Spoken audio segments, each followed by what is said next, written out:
Kael'thon pressed his six-fingered hand against the cool metal wall of Meridian Point Station and watched the small human ship approach through the viewing port.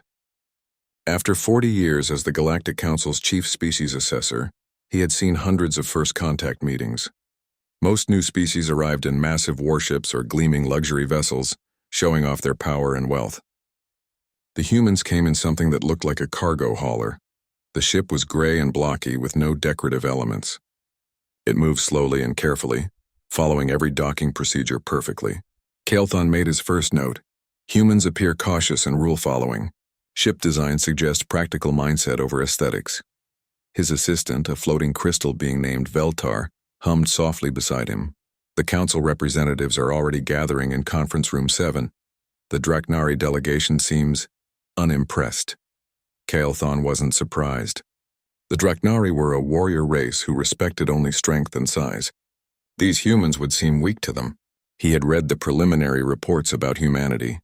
They were a young species from a planet called Earth, located in a quiet arm of the galaxy. No remarkable physical traits, no natural weapons, average intelligence test scores.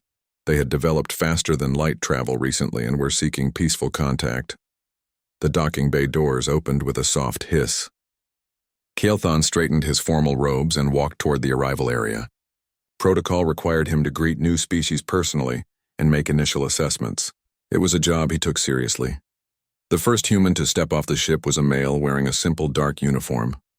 He was shorter than Kael'thon, with graying hair and lines around his eyes that suggested age or stress. Behind him came three others, a female in a white coat who appeared to be a scientist, a younger male in a pilot's uniform, and an older female in formal diplomatic clothing. The first human approached and stopped at exactly the proper distance for a formal greeting. He placed his hand over his chest in what Kael'thon recognized as a human gesture of respect. "I am Commander Deho of the Earth Defense Fleet," the human said in carefully pronounced galactic standard. "Thank you for this opportunity to meet with the Council." Kael'thon returned the gesture as protocol demanded. "I am Kael'thon, Species Assessment Director for the Galactic Council. Welcome to Meridian Point." Commander Deho turned slightly to indicate his companions. "This is Dr. Minne, our chief scientist, Captain Wu Jin, our pilot, and Ambassador Hansol, who will speak for our government." Each human nodded politely when introduced. Kael'thon noticed they stood with their hands visible, and their movements slow and non-threatening. Their eyes moved constantly, but not in a nervous way. They seemed to be taking in everything around them with quiet attention. "If you would follow me," Kael'thon said. "The council is prepared to begin formal introductions." The walk to Conference Room 7 took them through the main corridors of Meridian Point. The station was built to accommodate dozens of different species, with varying atmosphere zones and gravity fields. The humans adapted quickly to each change, never stumbling or appearing uncomfortable. Dr. Minne walked beside Kael'thon, asking polite questions about the station's construction and the various species they passed.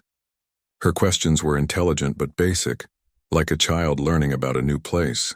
Kael'thon found himself relaxing despite his professional caution. "Your species seems very adaptable," he commented. "We have to be," she replied with a small smile. "Earth is a world with many different environments. Humans learn to adjust." Conference Room 7 was dominated by a large oval table surrounded by floating platforms, gravity chairs, and atmospheric bubbles to accommodate different species' needs. The Draknari delegation occupied one side, their massive forms covered in natural armor plating. Across from them sat the ethereal Velkarians, beings of pure energy contained in crystalline shells. Representatives from 6 other species filled the remaining spaces. The humans took their assigned seats without ceremony. Ambassador Hansol placed a small device on the table that Kael'thon recognized as a translation matrix. Commander Deho and Captain Wu Jin flanked her, while Dr. Minne activated a portable datapad. General Thrachter of the Draknari spoke first, his voice rumbling through the translation system. "Humans, your species controls how much territory? How many star systems?" Ambassador Hansol answered calmly. "We control 1 star system, General. Our home system contains 8 planets, of which we have settlements on 3. A ripple of what might have been amusement passed around the table. Most council species controlled dozens of systems by the time they achieved faster-than-light travel. Military strength, Thractor continued. We maintain defensive fleets for system protection, Commander Deho answered. Our focus is on exploration and peaceful development. Kylethon watched the human body language carefully. None of them seemed embarrassed by their small territory or defensive military stance. If anything, they appeared confident. The questioning continued for 2 hours. The humans answered everything directly and honestly. They described their planet's resources, their population size, their technological capabilities, their government structure. Nothing they said was particularly impressive by galactic standards. During a break, Kylethon found himself walking with Dr. Mine to the observation deck.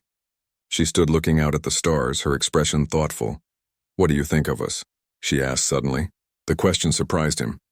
Most species tried to impress during first contact. You seem like a practical people, honest, perhaps a bit cautious. She nodded. We've learned that caution keeps us alive. The galaxy is very large and we are very small. Yet you built ships and came looking for us. Sometimes staying small and safe isn't enough, she said. Sometimes you have to take risks to grow. When the formal session resumed, Ambassador Han Sol presented humanity's request for probationary membership in the Galactic Council. She outlined their desire for peaceful trade relationships and cultural exchange. Her presentation was well prepared but modest in its requests. The Council voted without much debate. Humanity was granted probationary status, which would allow them to establish trade relationships and participate in cultural programs.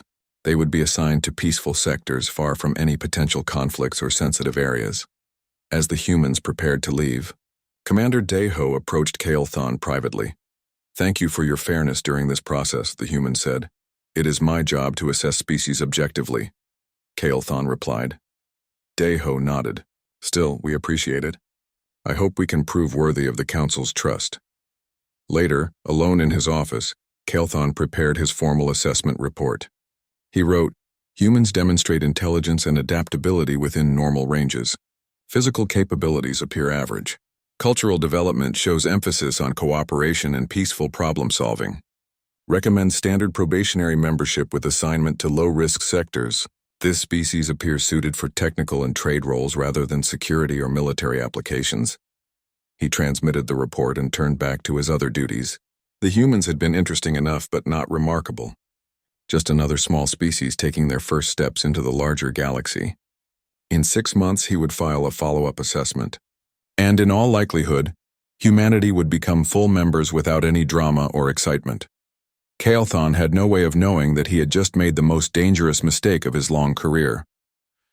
3 months after first contact, Kylethon found himself genuinely impressed by humanity's integration into galactic society. The humans had established trading posts in 4 systems, and their technical teams were becoming highly sought after across the Council territories. He stood in the main engineering bay of Meridian Point, watching engineer So Young work on a problem that had frustrated the station's maintenance crews for weeks. The environmental systems in Section C kept failing, and no one could figure out why. So Young was a young human female with short black hair and coveralls stained with various mechanical fluids. She had been crawling through maintenance tunnels for 3 hours, emerging occasionally to request different tools or ask questions about the station's design. The problem isn't with the environmental systems, she announced, pulling herself out of a narrow access tunnel.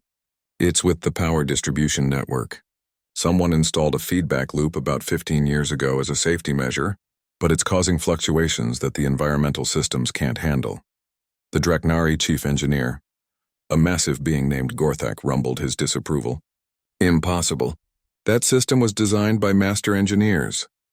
So Young wiped her hands on a cloth and pulled out a small device. Look at this. She connected the device to a wall panel and holographic displays showed power flow patterns throughout the station. See this spike every 47 minutes? That's the feedback loop activating. The environmental systems try to compensate, but they're not designed for these power fluctuations. Kylethon studied the display. The pattern was clear once it was pointed out, but none of the station's engineers had noticed it before. How did you find this? He asked, so Young shrugged. I listened to the station. Every machine makes sounds when it's working. When I heard the environmental system struggling, I knew something else was causing the problem. So I followed the connections until I found the real issue. Within 2 hours, So-Young had rerouted the power distribution to eliminate the feedback loop. Section C's environmental systems immediately stabilized. Gorthak grudgingly admitted that the human solution was elegant and effective. Later that evening, Kael'thon met with Dr. He-Jin in the station's cultural center. She was a human psychologist who had volunteered to study interspecies cooperation, and her research was providing valuable insights into how different races could work together more effectively. Humans seem to approach problems differently than other species, Kael'thon observed as they walked through the center's garden dome. Dr. He-Jin nodded thoughtfully. We're generalists by nature. Most species evolve to fill specific environmental niches. Humans evolved to adapt to changing environments, so we developed flexible thinking patterns. Is that why your people are so good at solving technical problems? Partly. We also tend to assume that every problem has a solution.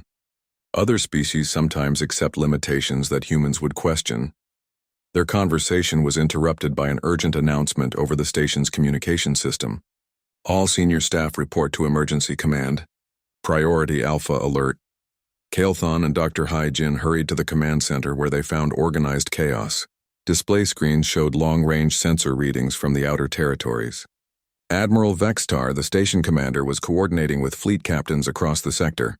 What's the situation? Kael'thon asked his assistant Veltar, the crystal being flickered with nervous energy. Deep space monitoring stations detected massive energy signatures moving toward the Kepler sector. The signatures match historical records of Devourer technology. Kael'thon felt his blood chill. The Devourers were an ancient mechanical race that had appeared periodically throughout galactic history. They consumed entire star systems, stripping away all matter and energy for reasons no one understood. The last confirmed Devourer activity had been over 3,000 years ago. Admiral Vexitar's voice carried across the command center. All available fleets are ordered to establish defensive positions at the edge of inhabited space. Civilian populations in the outer territories are to be evacuated immediately. Dr. He-Jin stood beside Kael'thon, studying the tactical displays. How many ships do the Devourers have?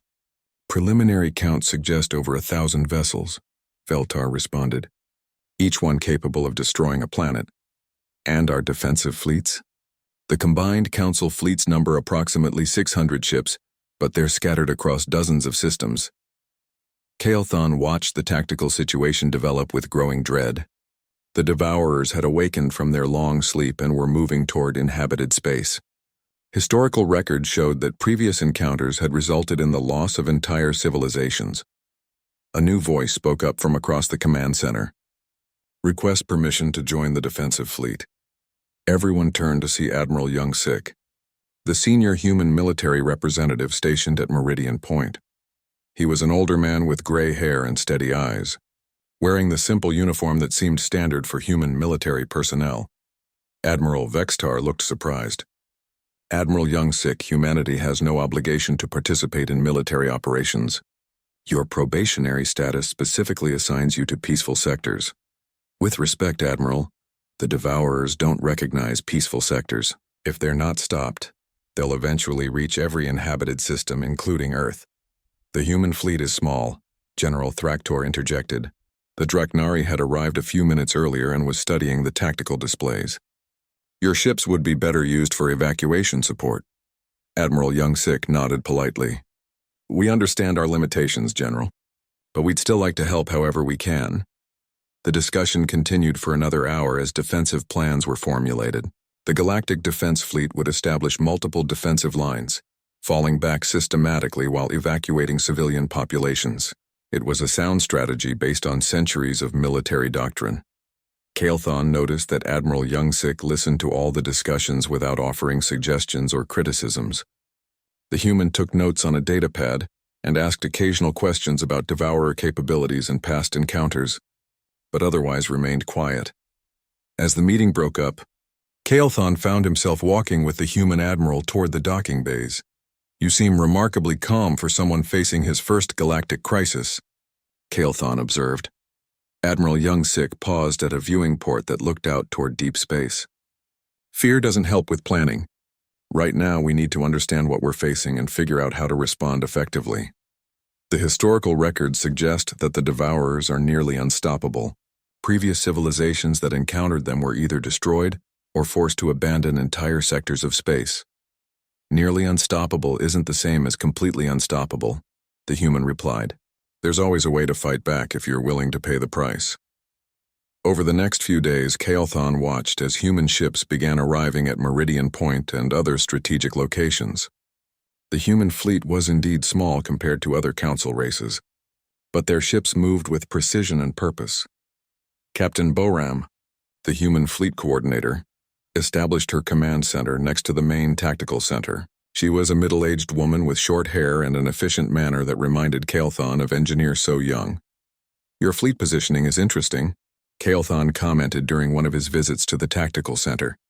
Captain Boram looked up from her displays. We're trying to support the main defensive lines while staying out of the way. Your ships seem to be focusing on sensor arrays and communication networks rather than direct combat positions. She nodded. Information warfare is as important as firepower. The more we know about enemy movements and capabilities, the more effectively we can respond.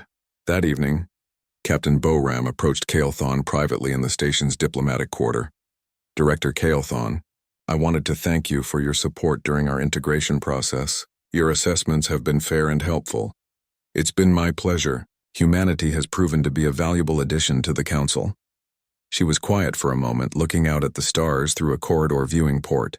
When the fighting starts, things are going to get difficult. The Devourers don't take prisoners and they don't negotiate. The defensive plans are sound. The Council fleets have excellent commanders and advanced technology. I'm sure they do, Boram agreed. But sometimes plans don't survive contact with reality. When that happens, I want you to know that humanity values the friendship you've shown us. Her words carried an odd weight that Kael'thon couldn't quite interpret. I appreciate that, Captain. If things go badly during the first engagement, stay close to our ships. We'll make sure you get to safety. The next morning brought news that advanced Devourer scouts had engaged outer perimeter fleets. The war for galactic survival had begun.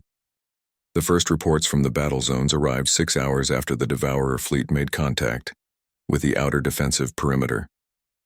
Kael'thon stood in the emergency command center of Meridian Point, reading casualty reports that made his scales turn pale. 3 entire battle groups had been destroyed in the opening engagement.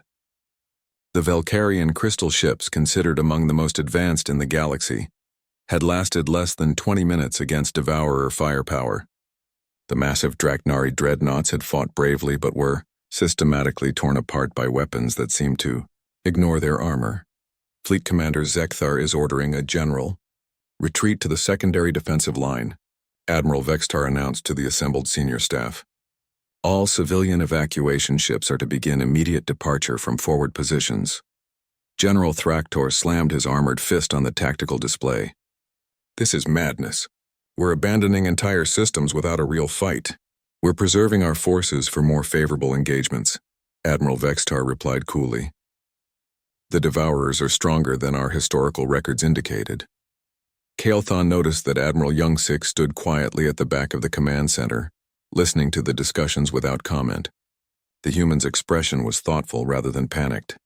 Admiral Youngsik, Vextar called out, we're ordering all non-essential vessels to begin evacuation procedures. Your fleet should join the refugee escort missions. The human officer stepped forward. With respect, Admiral, we'd prefer to remain with the defensive forces. Your ships aren't equipped for this level of combat. The smart move is to preserve your fleet for reconstruction efforts after the crisis. We understand the risks, Youngsik replied calmly. But humanity has a saying, when evil is at the door, good people don't hide in the back room. Thraktor growled approvingly. At least the humans have courage even if their ships are small. 3 hours later, Kael'thon found himself aboard the human command ship Soul's Pride at Admiral Youngsik's personal invitation. The Admiral had suggested that having a council observer would be helpful for coordination purposes. The interior of the ship was as practical and unadorned as the exterior. Gray metal corridors led to functional compartments filled with efficient-looking equipment. The bridge was smaller than those of other species' flagships, but it hummed with quiet activity. Admiral Da'un, the fleet commander, was a stern-faced woman who moved through the bridge like she owned it. She acknowledged Kael'thon with a polite nod but immediately returned her attention to the tactical displays. Status report, she called out. Commander Jiho, a young officer at the communications station, responded immediately. All civilian evacuation convoys have cleared the combat zone. Defensive fleets are establishing positions at grid reference 77 Alpha. What about our special preparations? All units have confirmed Protocol Omega readiness. Dr. Kyung-ho's team reports full deployment capability. Kael'thon didn't understand the references, but something in the tone of the conversation made him uneasy. These humans weren't talking like officers preparing for a desperate defense. They sounded like hunters discussing a carefully planned trap. The tactical display showed the approaching Devourer fleet, over 1,000 dark shapes moving in perfect formation. The combined Council defensive force looked pitifully small in comparison. Sir, Commander Jiho announced, we're receiving retreat orders from Fleet Command. All units are to fall back to the tertiary defensive line. Admiral Da-Yun studied the display for a long moment. Acknowledge the order. Inform Fleet Command that we'll comply after completing our current mission. Ma'am, what current mission? Jiho asked. The one we're about to begin. Kael'thon watched in growing alarm as the human fleet began moving forward instead of retreating. Their ships accelerated toward the Devourer formation at maximum speed. Admiral, he said carefully, your fleet is moving toward the enemy instead of away from them. Da-Yun turned to face him. Yes, but you'll be destroyed. The Devourers have overwhelming firepower advantage. Probably, she agreed. But destruction isn't the only way to accomplish a mission. The first Devourer ships came into weapons range. Kael'thon expected the humans to open fire with their energy weapons like every other species. Instead, Captain Insu's destroyer squadron launched a spread of what looked like debris. What are those projectiles? Kael'thon asked. Kinetic penetrators, Commander Jiho explained. Basically very fast rocks. Rocks? Very fast rocks with sophisticated guidance systems, Da-Yun clarified. Sometimes the simplest solutions are the most effective. The rocks slammed into the lead Devourer ships at incredible velocity. Kael'thon watched ancient armor plating crumple under the kinetic impact. Several Devourer vessels lost formation, their systems disrupted by the primitive but effective attack. But what happened next made Kael'thon's blood freeze. Lieutenant, Suman's squadron launched themselves directly at a cluster of damaged Devourer ships. The human vessels made no attempt to avoid incoming fire. Instead, they accelerated straight into the enemy formation, their ships exploding in brilliant flashes as they impacted Devourer hulls. They're committing suicide, Kael'thon whispered. They're buying us time. Da-Yun corrected. Every Devourer ship damaged or destroyed now is one less ship that can attack populated systems. Captain Dong-hyun's heavy cruiser squadron was executing what looked like a coordinated ramming attack. The humans weren't trying to win a traditional space battle. They were trying to inflict maximum damage regardless of cost. This is insane, Kael'thon said. No civilized species fights like this. Dr. Kyung-ho looked up from his science station. He was a thin man with intense eyes who had been working at his console throughout the battle. Civilized species fight to minimize their losses, he said calmly. Humans fight to eliminate threats. There's a difference.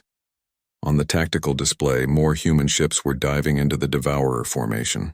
Each attack was carefully coordinated to cause maximum damage to critical systems. The humans weren't just dying heroically. They were dying strategically. Dr. Kyung-ho, Admiral Da-Yun called out. Status on the virus deployment? 17 successful penetrations confirmed. The payload is spreading through their network connections. Virus? Kael'thon asked. Kyung-ho turned to face him with a satisfied expression. We've been studying Devourer technology since we first learned about them 3 months ago. Their ships use networked control systems to coordinate fleet movements. We developed a computer virus specifically designed to exploit their network protocols. You've been preparing for this war since first contact? We've been preparing for this war since we learned the Devourers existed, Admiral Da-Yun replied. The moment we heard about an ancient enemy that consumed entire civilizations, we began developing countermeasures. Kael'thon stared at the tactical display as human ships continued their suicidal attacks. But now he could see the pattern. Each sacrifice was targeted at specific Devourer vessels. The humans weren't dying randomly. They were systematically destroying the enemy's command and control infrastructure. How long have you been planning this? Since day one, Commander Jiho answered without looking up from his console. The peaceful integration, the technical assistance, the cultural exchange programs, All of it was intelligence gathering. We needed to understand galactic military capabilities and identify potential threats.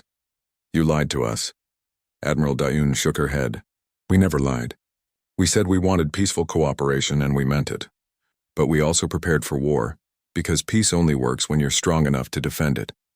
On the display, the first signs of Dr. Kyung-ho's virus began to show.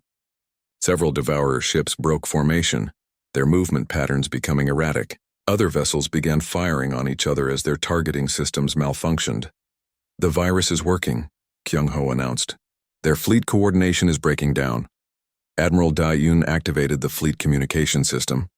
All units execute Protocol Omega Phase 2. The remaining human ships changed tactics instantly. Instead of direct attacks, they began herding damaged Devourer vessels toward specific coordinates.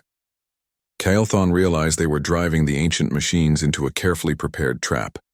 Captain Boram's voice came over the communications channel. Omega charges are in position and armed. Detonation in 60 seconds. What are Omega charges? Kael'thon asked, though he was beginning to suspect he didn't want to know the answer. Experimental weapons, Admiral Daun replied. We weren't sure they would work against Devourer technology, so we needed to test them under battle conditions. The charges detonated simultaneously, creating a chain reaction that tore through the heart of the Devourer formation. Ancient ships that had survived for millennia crumbled under forces they had never encountered before. In the space of 2 hours, the human fleet had transformed a hopeless defensive battle into a devastating counterattack. The cost had been terrible. Over half the human ships were destroyed or crippled, but they had broken the back of the Devourer advance. Kael'thon looked around the Bridge of Souls. Pride. The surviving human officers worked at their stations with calm professionalism, as if they had just completed a routine training exercise rather than the most vicious space battle in galactic history. You're not who we thought you were, he said quietly. In the aftermath of the first battle, Kael'thon found himself studying humanity with new eyes. The species he had dismissed as harmless traders and technicians had just destroyed an enemy that had terrorized the galaxy for millennia. He stood in the observation deck of Soul's Pride, watching human engineering teams work on captured Devourer technology. The ancient machines had been dragged aboard using cargo manipulators, and now human technicians swarmed over them like insects studying a dead predator.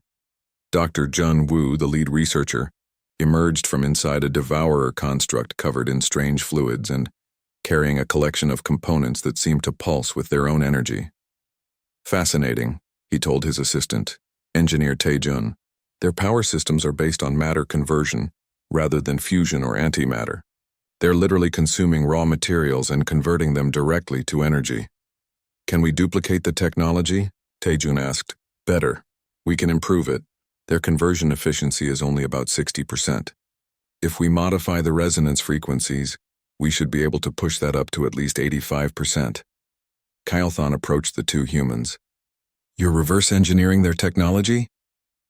Dr. Junwoo looked up with the expression of a child who had found a new toy. Not just reverse engineering. We're improving it. Devourer technology is incredibly advanced, but it's also incredibly old. They haven't innovated in thousands of years. Is that wise? This technology is designed to consume and destroy. All technology can be used to create or destroy, Engineer Taejun replied. It depends on who's using it and why. We're not interested in consuming planets. We want to understand how to defend against the process. Colonel Sunga arrived in the observation area, still wearing combat armor stained with fluids from the Devourer boarding actions. She was a compact woman with scars on her hands and a direct way of speaking that reminded Kael'thon of military officers from other species.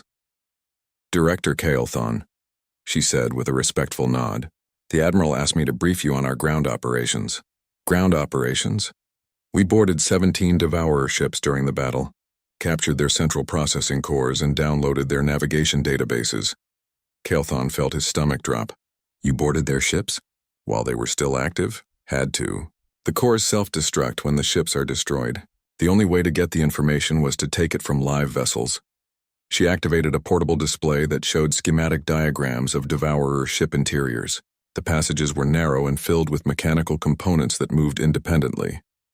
Boarding Devourer ships is like walking through the digestive system of a living machine. Seung-ah explained.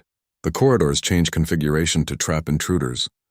The walls secrete acids designed to break down organic matter. Automated defense systems attack anything that doesn't match their recognition patterns. How many casualties did you take? 40%. But we got what we needed. The casual way she discussed losing nearly half her troops made Kael'thon's skin crawl. These humans talked about massive casualties like they were acceptable business expenses. Was the information worth so many lives? Colonel Seung-ah gave him a look that contained no warmth at all. The navigation data shows us where the Devourers have been sleeping for the past 3,000 years. Their main base is in the Void sector, along with approximately 50,000 more ships. Kael'thon nearly collapsed. 50,000? Give or take. The database also contains their awakening protocols. We know what triggered their current activity, and how to predict their future movements. What triggered them? Us. Specifically, the expansion of faster-than-light communication networks across the galaxy. The Devourers interpret widespread communications as a sign of technological maturity. They wake up to harvest advanced civilizations before they become too powerful to control. The implications hit Kael'thon like a physical blow. The galactic communication grid that connects all council worlds is basically a dinner bell for ancient machine predators. Seung-ah finished. The Devourers have been waiting for galactic civilization to reach this point. Now they're awake and hungry. General Mi-kyung joined their conversation. She was an older woman with gray hair and a reputation for strategic brilliance that even other species respected. The good news, she said, is that we now understand their operational patterns. The Devourers don't just attack randomly. They follow predictable harvest cycles designed to maximize resource acquisition. The bad news? Kael'thon asked, though he wasn't sure he wanted to hear it. They're not just trying to destroy us. They're trying to consume our entire technological infrastructure and add it to their collective knowledge. Every ship they capture, every database they access makes them stronger. Dr. Junwoo looked up from his work. Which is why we can't let them capture anything intact. Every time we engage them, we have to make sure they learn as little as possible about our capabilities. Hence the suicide attacks, Kael'thon realized. Calculated sacrifices, General Mi-kyung corrected. Every human ship that died in the first battle was equipped with data scramblers and self-destruct charges. The Devourers got hull fragments and debris, but no useful intelligence. Commander Hyunwoo entered the observation area carrying a case filled with what looked like Devourer components. He was a young man with burn scars on his arms and an expression of grim satisfaction. General, we've successfully isolated a functioning Devourer processing core. Dr. Junwoo's team thinks they can reprogram it. Reprogram it to do what? Kael'thon asked. To think it's still part of the Devourer network, Dr. Junwoo explained. If we can fool their systems into accepting false data, we can feed them incorrect information about our fleet positions and capabilities. You're going to trick them? We're going to lie to them very convincingly, Commander Hyunwoo replied. Humans are exceptionally good at deception when necessary. Admiral Da-eun arrived with a datapad in her hand and a pleased expression on her face. Excellent work, everyone. Fleet Command has approved our proposal for the next phase. What proposal? Kael'thon asked. We're going to attack their main base, she said simply. Attack 50,000 Devourer ships? Not all at once. We're going to use their own tactics against them. The Devourers harvest civilizations by attacking their infrastructure first. Communication networks, transportation hubs, industrial centers. They weaken their targets before moving in for the final assault. General Mi-kyung activated the tactical display. We're going to do the same thing to them. Hit their support systems, disrupt their coordination, force them to respond to multiple threats simultaneously. But they outnumber the entire Council fleet by a factor of 10 to 1. Numbers don't matter if you can't coordinate them effectively, Colonel Seung-ah said. The Devourers have been using the same strategic patterns for millennia. They're predictable. More importantly, Admiral Da-eun added, they don't understand human psychology. They expect their enemies to act rationally, to retreat when outnumbered, to preserve their forces for favorable engagements, to avoid unnecessary risks. Humans don't do any of those things when we're really angry, Commander Hyunwoo said with a smile that contained no humor. Dr. Junwoo looked up from his workstation. The reprogrammed core is ready for deployment. We can begin feeding false information to their network within the hour. What kind of false information? Fleet positions, resource locations, strategic priorities, anything that will make them waste time and effort chasing targets that don't exist, General Mi-kyung explained. Kelthon watched the human officers coordinate their plans with the efficiency of a machine designed for war. Every action was calculated to cause maximum damage to the enemy while minimizing their own losses. "How long have you been warriors?" he asked suddenly. The question seemed to surprise them. Admiral Da-un considered it carefully before answering. "Always," she said finally. "Humans evolved on a world where everything was trying to kill us. Other predators, diseases, natural disasters, climate changes. We survived by being smarter, more adaptable, and more ruthless than anything else on our planet. But you seemed so peaceful during first contact." "We are peaceful," Colonel Seung-ah said. "When peace works. When peace doesn't work, we become something else entirely." "We tried to warn you," Commander Hyun-woo added. "We told you that humans are adaptable. We told you we learned to survive by changing our environment instead of adapting to it. We told you we don't accept limitations that other species consider permanent." "You thought we were talking about engineering problems," Admiral Da-un continued. "We were talking about existential threats. When something threatens human survival, we don't adapt to live with the threat. We eliminate it completely." Looking around at the faces of the human officers, Kelthon finally understood what he was seeing. These weren't warriors who had learned to fight. These were predators who had learned to appear civilized, and they were preparing to hunt something that had terrorized the galaxy for thousands of years. 2 weeks after the first Devourer defeat, Kelthon stood in the council chambers on Meridian Point and listened to a debate that would reshape galactic civilization. The emergency session had been called to address what the council euphemistically termed humanity's expanded military role.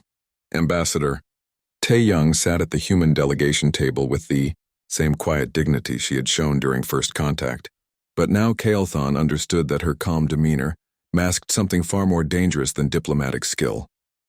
"The question before the council," announced Supreme Arbiter Velkorin, "is whether humanity's recent military actions exceeded the authority granted by their probationary status." General Thraktor rose from his seat, his massive form radiating barely controlled anger. "The humans launched unauthorized attacks against Devourer formations without council approval. They deployed experimental weapons without safety testing. They conducted boarding operations that violated every civilized rule of warfare." Murmurs of agreement came from several council representatives. The ancient ethereal collective representative, a being of pure energy named Luxandra, flickered with agitation. "The humans' methods were disturbing," Luxandra said in her crystalline voice.